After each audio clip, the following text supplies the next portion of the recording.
Friends, hello students, मैं doctor निशा बंसल, सहायक आचार्य EAFM राजकीय महाविद्यालय सुमेरपुर से।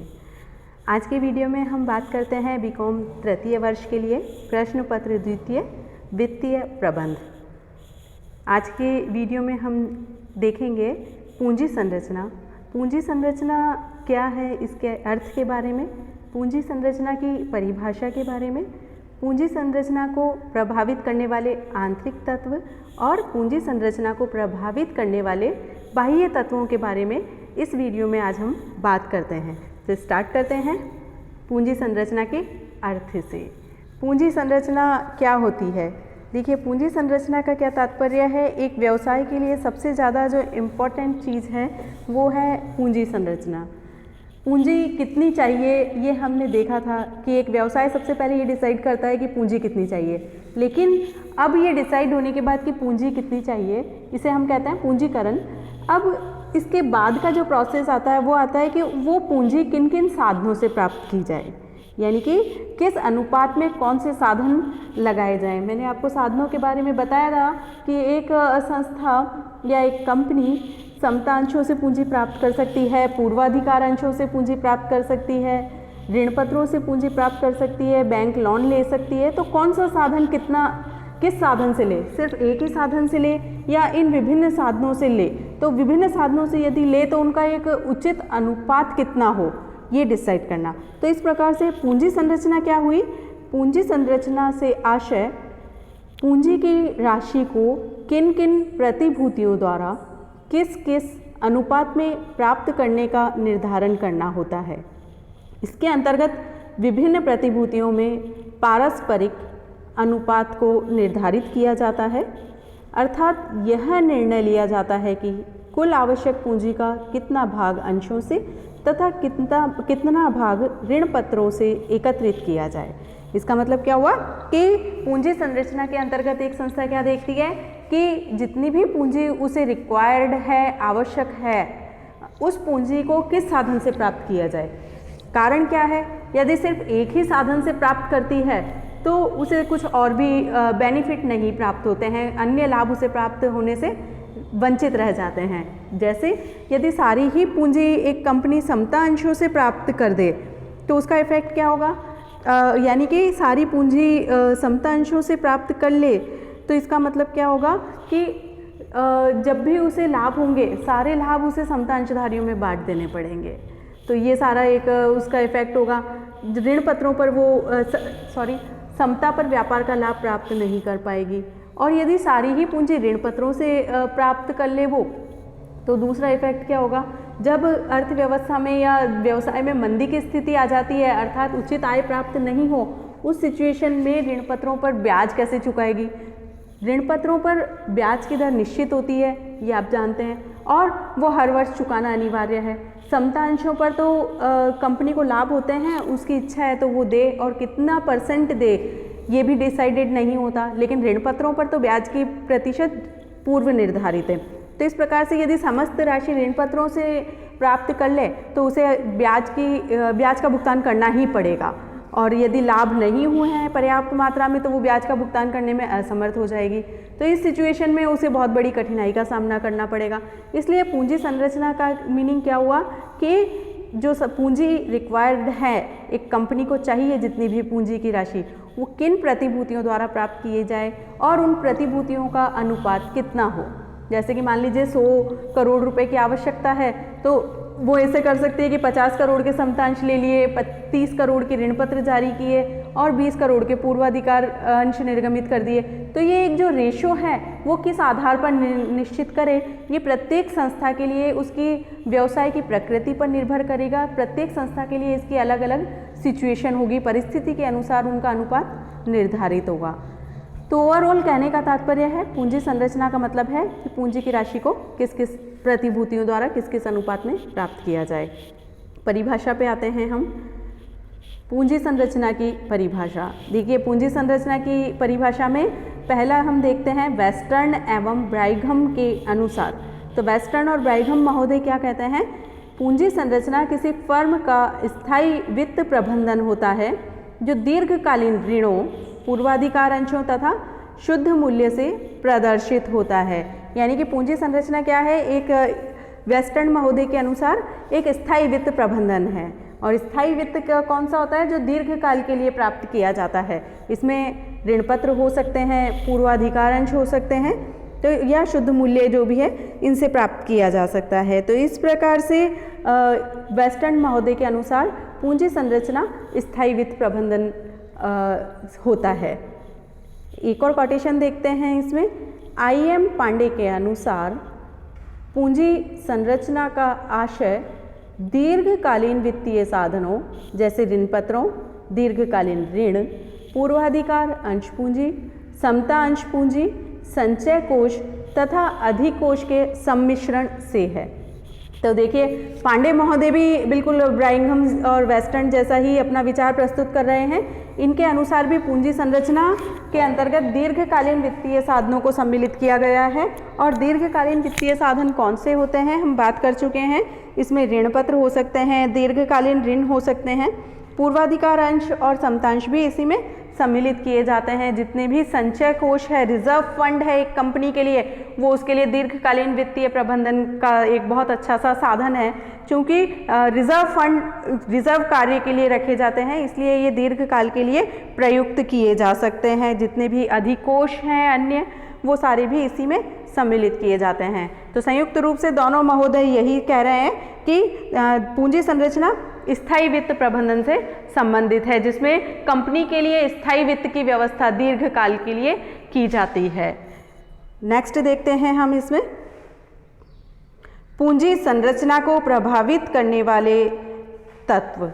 देखिए पूंजी संरचना को, एक कंपनी की पूंजी संरचना को दो प्रकार के तत्व प्रभावित करते हैं, एक कंपनी के आंतरिक तत्व और दूसरा बाह्य तत्व। तो फर्स्ट हम देखते हैं कंपनी के आंतरिक तत्व, यानी कि कंपनी के अंदर ही कुछ स्थितियां इस प्रकार की होती है जो पूंजी संरचना को प्रभावित करती है। पूंजी संरचना को प्रभावित करने का मतलब है कि यहाँ पर इसका तात्पर्य हम लेंगे कि पूंजी संरचना में कौन सी प्रतिभूति का कितनी मात्रा में निर्गमन किया जाए। ठीक है, अब ये इसमें ऋण पत्रों का निर्गमन ज़्यादा हो या समता अंशों का ज़्यादा हो या पूर्वाधिकार अंश इसमें उपयोग में लिए जाए, कौन सी प्रतिभूति किस अनुपात में काम में ली जाए, निर्गमित की जाए, तो इनको कौन कौन से फैक्टर्स, कौन कौन से तत्व प्रभावित करते हैं, इस बारे में हम बात करते हैं इस टॉपिक पे। तो पहला आते हैं व्यवसाय की प्रकृति। देखिए पूंजी संरचना को व्यवसाय की प्रकृति प्रभावित करती है। किस प्रकार से प्रभावित करती है, व्यवसाय की प्रकृति क्या है, यहाँ पर हम बात करेंगे। यानी कि व्यवसाय किस प्रकृति का है, अर्थात यदि व्यवसाय निर्माणकारी कार्यों में लगा हुआ है, निर्माणकारी कार्यों से संबंधित है, तो यहाँ पर उसको स्थायी पूंजी की अधिक आवश्यकता होगी और कार्यशील पूंजी की कम आवश्यकता होगी। निर्माणकारी कार्य से संबंधित हो गया, यानी कि वहाँ पर मशीनरी की बहुत ज़्यादा आवश्यकता होगी, और मशीनरी का मतलब है दीर्घकालीन पूंजी, स्थायी पूंजी। और इसके विपरीत यदि ऐसी संस्था है जिसमें स्थायी प्रकृति नहीं है व्यवसाय में, तो इसका मतलब वहाँ पर कार्यशील पूंजी की अधिक आवश्यकता होगी। इस प्रकार से यानी कि रेगुलर कार्यों में यदि कंपनी लगी हुई है निर्माण में, तो इसका मतलब वहाँ पर स्थायी पूंजी की कम आवश्यकता होगी और कार्यशील पूंजी की अधिक आवश्यकता होगी। तो इस प्रकार से व्यवसाय की प्रकृति भी पूंजी संरचना को प्रभावित कर देगी।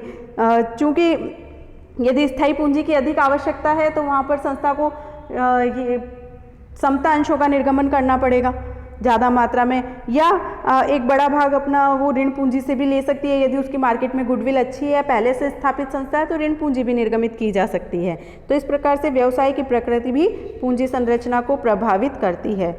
नेक्स्ट पॉइंट देखते हैं, आय की निश्चितता एवं नियमितता।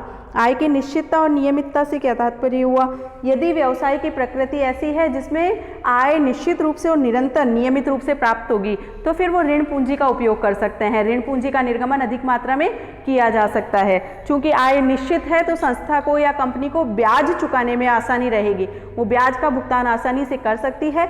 और मार्केट में चूंकि उसकी गुडविल अच्छी हो गई है, साख भी स्थापित होगी, तो उसे आसानी से ऋण प्राप्त हो सकता है। इस सिचुएशन में अपनी वित्त की व्यवस्था वो दीर्घकालीन ऋणों के माध्यम से या ऋण पत्रों के निर्गमन के माध्यम से कर सकती है। और इसके विपरीत यदि कंपनी की आय निश्चित नहीं है, अनिश्चित आय है, तो उस सिचुएशन में उसे समता अंश अधिक मात्रा में निर्गमित करने होंगे, क्योंकि समता अंशों पर लाभांश की दर पूर्व निर्धारित नहीं है। तो ऐसी सिचुएशन में कम आय होने पर भी वो समता अंशों को कम लाभांश डिक्लेयर कर सकती है, दे सकती है। तो आय की निश्चितता और नियमितता भी यहाँ पर व्यवसाय को पूंजी संरचना को प्रभावित करती है। नेक्स्ट पॉइंट देखते हैं, व्यवसाय पर नियंत्रण करने की इच्छा।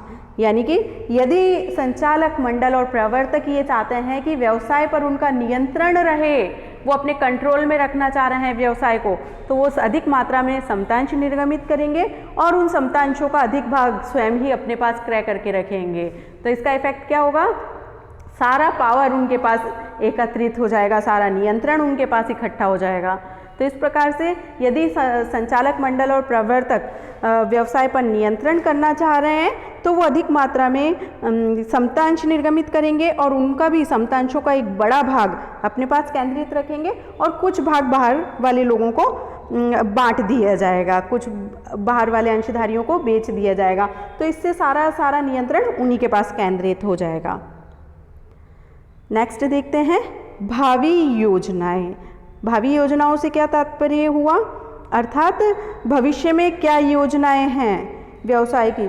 यदि व्यवसाय भविष्य में विस्तार करने की योजना रखता है कि व्यवसाय अभी जो स्थापित हुआ उसमें आगे भविष्य में विस्तार होने की संभावनाएं हैं, तो वो अपनी ऑथोराइज्ड कैपिटल, अधिकृत पूंजी बहुत अधिक रखेगा। अधिकृत पूंजी अधिक रखने का मतलब ये रहा उसके पीछे मुख्य उद्देश्य है कि जब भी उसे विस्तार करना है वो और अधिक मात्रा में प्रतिभूतियों का, उस ऑथोराइज्ड कैपिटल की मात्रा तक, सीमा तक व्यवसाय प्रतिभूतियों का निर्गमन कर सकता है, चाहे वो कोई भी है, ऋण पत्र है या समतांश है। अर्थात भविष्य में उस व्यवसाय की क्या सिचुएशन है उसके आधार पर वो अधिकृत पूंजी की सीमा तक अपनी पूंजी को बढ़ा सकता है। तो इस प्रकार से ये एक बार व्यवसाय स्थापित होने के बाद चाहे वो समतांश पूर्वाधिकार अंश निर्गमित करे या ऋण पत्र निर्गमित करके भी अपनी पूंजी में वृद्धि कर सकता है। तो ये डिपेंड करेगा भावी योजनाओं पर, भविष्य में उसकी क्या रणनीति रहती है, भविष्य में उसके विस्तार की क्या संभावनाएं हैं, उसी के आधार पर वर्तमान में ऑथोराइज्ड कैपिटल का निर्धारण करके पूंजी संरचना का निर्धारण किया जाएगा। नेक्स्ट देखते हैं प्रबंधकों का दृष्टिकोण। देखिए, प्रबंधकों के दृष्टिकोण का भी व्यवसाय की पूंजी संरचना पर बहुत ही गहरा प्रभाव पड़ता है। यानी कि प्रबंधकों का दृष्टिकोण कैसा है, प्रबंधकों के भावी अनुमान कैसे हैं, जोखिम वहन करने की या अनिश्चितताओं को वहन करने की क्षमता प्रबंधकों की कैसी है, प्रबंधकों का अनुभव कैसा है, इन सभी तत्वों को ध्यान में रखकर ही एक व्यवसाय की पूंजी में अंश पूंजी और ऋण पूंजी का निर्धारण किया जाता है। अर्थात यदि व्यवसायी बहुत अधिक मात्रा में जोखिम उठाने की क्षमता रखते हैं और अनिश्चितताओं का सामना करने की क्षमता रखते हैं, वो जब देखते हैं उनका अनुभव बहुत अच्छा है, तो उस आधार पर वो अपनी पूंजी संरचना का निर्धारण कर सकते हैं। विभिन्न आधारों पर वो यदि व्यवसाय का मूल्यांकन करने में सक्षम हैं, तो इस आधार पर वो अपने व्यवसाय का पूंजी संरचना का निर्धारण कर सकते हैं। व्यवसाय यदि प्रबंधक यदि रूढ़िवादी प्रकृति के हैं, पुरानी परंपरागत सोच के हैं, तो वो अपना नियंत्रण ज़्यादा रखना चाहेंगे। उस सिचुएशन में वो समतांश निर्गमित करके सारा का सारा पैसा, उसका नियंत्रण अपने हाथ में रखेंगे। तो इस प्रकार से डिपेंड करता है प्रबंधकों का दृष्टिकोण कैसा है, और जोखिम उठाने की क्षमता अच्छी है तो वो पूंजी संरचना में उस आधार पर परिवर्तन करेंगे। नेक्स्ट है कार्य की स्वच्छंदता। कार्य की स्वच्छंदता से क्या तात्पर्य हुआ, अर्थात यदि प्रबंधक या व्यवसाय के संस्थापक नीति निर्धारण और अन्य निर्णयों में अन्य व्यक्तियों का हस्तक्षेप पसंद ही नहीं करते हैं, वो चाहते हैं कि सारी नीति निर्धारण और सारे निर्णय हमारे हाथ में हो, तो इस प्रकार से यदि वो, इसका मतलब है कि वो सारे अधिकार अपने पास केंद्रित रखना चाह रहे हैं, तो इस सिचुएशन में वो क्या करेंगे, साधारण अंश पूंजी का निर्गमन नहीं करेंगे, वो ऋण पत्रों का निर्गमन करेंगे। अर्थात वो स्वतंत्र रूप से कार्य करना चाह रहे हैं, व्यवसाय पर अपना नियंत्रण रखना चाह रहे हैं, नीति निर्धारण में या किसी भी प्रकार के निर्णय में वो चाहते हैं कि सारा का सारा कंट्रोल हमारे हाथ में हो, हम स्वतंत्र रूप से कार्य करें, इसमें कोई भी अन्य व्यक्ति हस्तक्षेप नहीं करे। तो फिर वो अंशों का निर्गमन नहीं करेंगे, किसका निर्गमन करेंगे, ऋण पत्रों का, क्योंकि ऋण पत्रधारियों को मताधिकार में अधिकार नहीं होगा, उन्हें सिर्फ ब्याज का भुगतान किया जाएगा लाभों में से और किसी भी प्रकार का अधिकार उन्हें नीति निर्धारण में नहीं दिया जाता। तो कार्य की स्वच्छंदता से तात्पर्य हुआ स्वतंत्र रूप से कार्य करने के अंतर्गत वो सिर्फ ऋण पत्रों का निर्गमन करेंगे अपनी पूंजी संरचना में और अंशों का निर्गमन वो नहीं करेंगे। ये अंशों का निर्गमन बहुत ही कम मात्रा में करेंगे यदि किया भी जाता है तो ये रहेगा कार्य की स्वच्छंदता। नेक्स्ट देखते हैं परिचालन अनुपात। परिचालन अनुपात क्या होता है, अर्थात व्यवसाय के संचालन में कितना खर्चा आ रहा है। ठीक है, इसमें परिचालन अनुपात में क्या देखते हैं हम, लागत, माल की लागत और परिचालन व्यय। ठीक है, इसका अनुपात हम देखते हैं, अर्थात माल की लागत में परिचालन व्यय का भाग देकर हम परिचालन अनुपात ज्ञात करते हैं। अब परिचालन अनुपात ज़्यादा है एक संस्था का, इसका मतलब उसके पास लाभों की मात्रा बहुत ही कम बचेगी। लाभों में से सबसे पहले परिचालन व्ययों को घटाया जाएगा, उसके बाद जो भी बचेगा वो किसके लिए अवेलेबल होगा, सबसे पहले ऋण पत्रधारियों को उसका ब्याज का भुगतान किया जाएगा, उसके पश्चात पूर्वाधिकार अंशधारियों को भुगतान किया जाएगा, उसके पश्चात यदि कुछ बचता है तो वो समता अंशधारियों के लिए है। तो ऐसी सिचुएशन में यदि परिचालन अनुपात बहुत अधिक होता है तो ऐसी सिचुएशन में साधारण अंश और ऋण पत्रों का अनुपात भी कम हो जाएगा, यानी कि उसी अनुपात में वो पूंजी संरचना डिसाइड करेंगे परिचालन अनुपात को देखकर कि उनका परिचालन अनुपात कितना रहता है। तो परिचालन अनुपात के आधार पर भी पूंजी संरचना का निर्धारण निर्भर रहेगा। ऐसी सिचुएशन में ऋण पत्र और साधारण अंशों के साथ साथ पूर्वाधिकार अंश कितने निर्गमित किए जाए ये भी संस्था डिसाइड कर सकती है। पूर्वाधिकार अंशों पर भी लाभांश की दर पहले से निर्धारित होती है, तो कितना बचेगा उसके पास, अपने परिचालन व्ययों को एडजस्ट करने के बाद, समायोजित करने के बाद लाभ कितनी मात्रा में बचेंगे, उसी के आधार पर पूंजी संरचना में ऋण पत्र, पूर्वाधिकार अंश और समतांश इनका अनुपात निर्धारित होगा। नेक्स्ट देखते हैं समता पर व्यापार। समता पर व्यापार का मतलब है trading on equity. Trading on equity का मतलब क्या हुआ, देखिए यदि एक संस्था समता पर व्यापार का लाभ प्राप्त करना चाहती है तो ऐसे सिचुएशन में वो क्या करेगी। सबसे पहले मैं आपको बताती हूँ समता पर व्यापार क्या होता है, अर्थात एक संस्था अपनी पूंजी संरचना में यदि समता अंश कम निर्गमित करके ऋण पत्र ज़्यादा निर्गमित करती है, ज़्यादा अनुपात में निर्गमित करती है, तो इसका मतलब वो समता पर व्यापार का लाभ प्राप्त करना चाहती है। मीन्स क्या हुआ, यदि एक कंपनी के लाभ बहुत अधिक मात्रा में हो रहे हैं तो फिर वो समता पर व्यापार का लाभ प्राप्त करना चाहेगी, ट्रेडिंग ऑन इक्विटी करना चाहेगी। कैसे, क्योंकि ऋण पत्रों पर ब्याज की दर निर्धारित होती है, उन्हें उसी दर से ब्याज दिया जाएगा जो पहले से कंपनी ने निर्धारित की है। अब यदि लाभ बहुत अधिक मात्रा में है, एक एग्जाम्पल के लिए आप समझिए कि मान लीजिए कंपनी को 200 करोड़ रुपए के लाभ हो रहे हैं, 200 रुपये पे आ जाती हूँ, 200 रुपये के लाभ होता है और यदि उसको यदि ऋण पत्रों को 80 रुपये का भुगतान करना है ब्याज के रूप में, तो बाकी 120 किसको जाएंगे, समतांशधारियों को लाभांश के रूप में। इस सिचुएशन में उन्हें लाभांश की दर ज़्यादा मिलेगी समतांशधारियों की, तो ये सिचुएशन कहलाएगी ट्रेडिंग ऑन इक्विटी। इसके विपरीत यदि मान लीजिए कि वो समतांश कम निर्गमित करे और ऋण पत्र ज़्यादा है तो ब्याज का अधिकांश, लाभ का अधिकांश भाग ब्याज के रूप में चला जाएगा। मान लीजिए यहाँ पर इसी अनुपात को मैं विपरीत कर दूँ, 120 रुपये ब्याज के रूप में भुगतान करें तो समता अंशधारियों के लिए केवल 80 रुपये बचते हैं यहाँ पर। तो ऐसी सिचुएशन में उसे ट्रेडिंग ऑन इक्विटी का लाभ प्राप्त नहीं होगा। तो यदि एक संस्था ट्रेडिंग ऑन इक्विटी समता पर व्यापार का लाभ प्राप्त करना चाहती है तो अपनी पूंजी संरचना में ऋण पत्रों की मात्रा अधिक रखती है और समता पूंजी की मात्रा कम रखती है। इससे समता अंशधारियों को अधिक लाभांश प्राप्त होता है और उनके अंशों की मार्केट वैल्यू, बाजार मूल्य में वृद्धि हो जाती है। तो इस प्रकार से समता पर व्यापार भी संस्था की पूंजी संरचना को प्रभावित करता है। नेक्स्ट देखते हैं विभिन्न साधनों में उचित समन्वय। यदि एक संस्था स्वामीगत साधन और ऋण साधनों में उचित अनुपात रखना चाहती है, उचित समन्वय स्थापित करना चाहती है, तो फिर वो उसी अनुपात में अपनी पूंजी संरचना का निर्धारण करेगी। अब स्वामीगत साधन कौन से होते हैं, व्यवसाय के वास्तविक स्वामी होते हैं समता अंशधारी। तो इस प्रकार से यदि वो समता अंशों की मात्रा और ऋण पत्रों की मात्रा में उचित समन्वय स्थापित करना चाहती है तो उसी आधार पर अपनी पूंजी संरचना को निर्धारित करेगी। तो ये सारे तत्व हुए आंतरिक तत्व, एक व्यवसाय के आंतरिक तत्व जो उसकी पूंजी संरचना को प्रभावित करते हैं। नेक्स्ट हम पढ़ते हैं पूंजी संरचना को प्रभावित करने वाले बाह्य तत्व। देखिए बाह्य तत्व कौन से होते हैं? जो संस्था से बाहर के तत्व हैं जिन पर संस्था कंट्रोल नहीं कर सकती। पहला पॉइंट आता है इसमें पूंजी बाजार की दशाएं। पूंजी बाजार की दशाएं मतलब पूंजी बाजार मैंने आपको बताया है फर्स्ट पेपर में वित्तीय बाजार परिचालन में।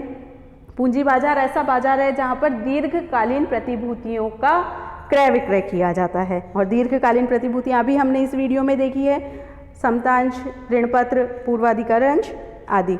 तो इस प्रकार से पूंजी बाजार की दशाएं भी पूंजी संरचना को प्रभावित करती है। किस प्रकार से प्रभावित करती है? यानी कि पूंजी बाजार में तेजी और मंदी की स्थिति हो सकती है। यदि मंदी की स्थिति है इसका मतलब क्या होगा कि आय की अनिश्चितता और अनियमितता बनी रहेगी, और जब आय निश्चित नहीं है तो ऐसी सिचुएशन में एक संस्था समता अंशों से अपनी पूंजी की व्यवस्था करेगी, क्योंकि यदि उसको आय कम भी होती है तो समता अंशधारियों को लाभांश डिक्लेयर कम मात्रा में कर सकती है, कम प्रतिशत से लाभांश दे सकती है, या नहीं भी दे। समता अंशधारियों के लिए आवश्यक नहीं है कि उन्हें प्रतिवर्ष लाभांश एक निश्चित दर से दिया जाएगा। तो ऐसी कोई उसमें मतलब कि समता अंशधारियों के लिए कहीं पर भी आवश्यक नहीं है कि उन्हें निश्चित दर से प्रतिवर्ष लाभांश दिया जाएगा। तो इस प्रकार से मंदी की स्थिति में एक संस्था ऋण पूंजी प्राप्त करना चाहेगी, और यदि तेजी की स्थिति है तो उस सिचुएशन में वो समता अंशों का निर्गमन यदि तेजी की स्थिति है तो उस सिचुएशन में क्या करेगी? साधारण अंशों की मांग के कारण इन्हें आराम से निर्गमित किया जा सकता है। समता अंशों को निर्गमित तेजी की स्थिति में दोनों ही व्यवस्थाएं अपनाई जा सकती है, ऋण पत्र भी निर्गमित किए जा सकते हैं और समतांश भी निर्गमित किए जा सकते हैं। ऐसी सिचुएशन में दोनों की ही मांग मार्केट में बढ़ जाती है। नेक्स्ट देखते हैं विनियोक्ताओं की प्रकृति। विनियोक्ताओं की प्रकृति से क्या तात्पर्य हुआ? मार्केट में दो प्रकार के विनियोक्ता होते हैं, इन्वेस्टर होते हैं। एक ऐसे विनियोक्ता जो बहुत अधिक जोखिम उठाने की क्षमता रखते हैं, उनके पास पूंजी की भी अधिकता होती है। दूसरे ऐसे विनियोक्ता जो जोखिम नहीं उठाना चाहते, एक निश्चित मात्रा में आय प्राप्त करना चाहते हैं कि रेगुलर उन्हें आय मिले निश्चित मात्रा में। तो इस प्रकार से जो विनियोक्ताओं की प्रकृति है वो भी पूंजी संरचना को प्रभावित करेगी। यदि विनियोक्ता निश्चित आय प्राप्त करना चाहते हैं तो ऐसे सिचुएशन में वो ऋण पत्र ज़्यादा क्रय करेंगे, और यदि विनियोक्ता जोखिम उठाने की क्षमता रखते हैं, ज़्यादा से ज़्यादा उनके पास पूंजी भी अधिक है और जोखिम उठाने की क्षमता भी उनकी अच्छी है, तो ऐसी सिचुएशन में वो समता अंशों की मांग अधिक करेंगे। तो इस प्रकार से विनियोक्ताओं की प्रकृति भी मार्केट में पूंजी संरचना को प्रभावित करती है। पूंजी की लागत, देखिए सबसे बड़ी बात है, एक संस्था किस साधन से पूंजी प्राप्त करे ये डिपेंड करता है उन साधनों की पूंजी की लागत पर, कॉस्ट ऑफ कैपिटल। जिस साधन की लागत कम होगी एक संस्था वही साधन निर्गमित करना चाहेगी, क्योंकि पूंजी की लागत का तात्पर्य है एक संस्था ने जो पूंजी प्राप्त की है उसके बदले में वो कितना चुका रही है उस पर। यदि ऋण पत्रों से प्राप्त की है तो ब्याज के रूप में कितना देती है, और यदि अंशों के रूप में प्राप्त की है तो उनके रूप में कितना डिविडेंड डिक्लेयर करती है। तो ये सारा जो डिविडेंड डिक्लेयर किया है या ब्याज दिया है वो संस्था के लिए क्या है? लागत है उनकी। तो इस प्रकार से इस प्रकार की पूंजी संरचना डिसाइड करेगी, इस प्रकार का अनुपात इन प्रतिभूतियों में डिसाइड करेगी, निर्धारित करेगी, जिससे उनकी लागत कम से कम आए। तो पूंजी की लागत भी पूंजी संरचना को प्रभावित करती है। नेक्स्ट है प्रचलित विधान एवं नियम। देखिए प्रचलित विधान और नियम क्या है देश में, ठीक है ना। अर्थात यदि गवर्नमेंट कंपनियों की आय पर बहुत अधिक मात्रा में कर लगाती है, टैक्स की रेट बहुत अधिक है, तो ऐसी सिचुएशन में कंपनियां क्या करेगी? ऋण पत्र अधिक निर्गमित करना पसंद करेगी, अंश निर्गमित कम करेगी। कारण ऋण पत्रों पर जो ब्याज दिया जाता है उसे टैक्स में रिबेट दी जाती है, कर के अंतर्गत छूट प्रदान की जाती है। तो उस सिचुएशन में वो ऋण पत्रों का निर्गमन अधिक करेगी और अंशों का निर्गमन कम मात्रा में किया जाएगा। वित्तीय संस्थाओं की नीति, देखिए वित्तीय संस्थाओं की नीति क्या है। जो वित्तीय संस्थाएं हैं, यदि हमारे देश की बात करें तो वित्तीय संस्थाएं समता और ऋण में कितना अनुपात चाहती है, 1:2। तो ऐसे सिचुएशन में समता अंश पूंजी के डबल के बराबर ही ऋण पत्र निर्गमित किए जा सकते हैं, इससे अधिक ऋण पत्र निर्गमित नहीं किए जा सकते। तो इस प्रकार से वित्तीय संस्थाओं की नीति भी पूंजी संरचना को प्रभावित करेगी। सरकारी नीति क्या है? देखिए सरकार क्या चाहती है, बहुत बार सरकार क्या चाहती है कि आधारभूत उद्योगों को अधिक महत्व दिया जाए, और कभी चाहती है, कभी सेवा उद्योगों को अधिक महत्व देती है। तो इस प्रकार से यदि उद्योग ऐसा है जो आर्थिक संरचना से संबंधित है और सरकार उसी समय आर्थिक संरचना को महत्व दे रही है, तो इस सिचुएशन में उसे ऋण कम ब्याज पर प्राप्त हो जाएंगे, और ऐसी सिचुएशन में ये संस्थाएं क्या करेगी, ऋण पत्रों से पूंजी प्राप्त करेगी, क्योंकि उन पर ब्याज की दर उन्हें कम चुकानी होगी।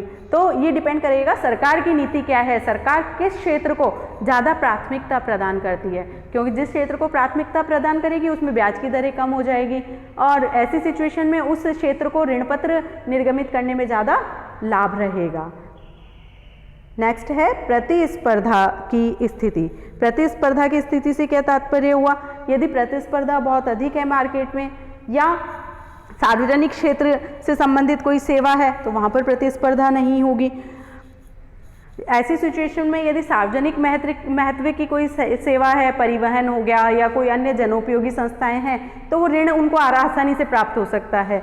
ऐसी सिचुएशन में वो ऋण पत्र निर्गमित करके अपनी पूंजी प्राप्त कर सकती है। और संस्था ऐसी है जिसके सामने बहुत अधिक मात्रा में प्रतिस्पर्धाएं विद्यमान है, तो फिर उसे यदि ऋणों से पूंजी प्राप्त नहीं होती, ऋण पत्र निर्गमित आसानी से नहीं होते हैं, तो अंशों के निर्गमन से पूंजी प्राप्त करना पड़ेगा उसे। नेक्स्ट है मौसमी प्रकृति। मौसमी प्रकृति से क्या तात्पर्य हुआ, बहुत से व्यवसाय ऐसे हैं जो एक मौसम विशेष में उनकी पूंजी आवश्यकताएं बढ़ जाती है। जैसे कि मैं आपको बताऊं, चीनी उद्योग में जब गन्ने का प्रोडक्शन होता है, उस सीजन में गन्ने की फसल क्रय करने के लिए उसे पूंजी की अधिक आवश्यकता है। पूरी साल उसे आवश्यकता नहीं है पूंजी की, लेकिन फसल के समय एक मौसम विशेष में पूंजी की आवश्यकताएं बढ़ जाती है। ऐसी सिचुएशन में वो बहुत अधिक मात्रा में लॉन्ग टर्म के लिए ऋण प्राप्त नहीं करेगी, बल्कि अल्पकालीन ऋण प्राप्त करना चाहेगी, ताकि उसको अल्पकाल के लिए ही ब्याज चुकाना पड़े। पूरे लंबे समय के लिए वो ब्याज का भुगतान वहन क्यों करेगी, जब उसे आवश्यकता नहीं है, अल्पकाल के लिए आवश्यक है, तो फिर वो अल्पकालीन ऋण की ही व्यवस्था अधिक मात्रा में करना चाहेगी। तो इस प्रकार से मौसमी प्रकृति के उद्योग जो भी हैं वो अल्पकालीन पूंजी प्राप्त करने को महत्व देंगे। तो इस प्रकार से मौसमी प्रकृति या व्यवसाय की प्रकृति भी पूंजी संरचना को प्रभावित करती है। तो इस प्रकार से हमने देखा पूंजी संरचना को कौन से आंतरिक तत्व प्रभावित करते हैं और कौन से बाह्य तत्व प्रभावित करते हैं। आज के वीडियो के लिए हम यहीं पर समाप्त करते हैं। इसी के साथ स्टे होम, स्टे सेफ। कोविड-19 चूँकि फैला हुआ है हमारे देश में, तो सतर्कता की आवश्यकता है। आप अपना ध्यान रखें, स्वयं का, अपने परिवार का ध्यान रखें और अपने आसपास के समाज के लोगों का, सभी का ध्यान रखते हुए stay home, stay safe. Thank you very much.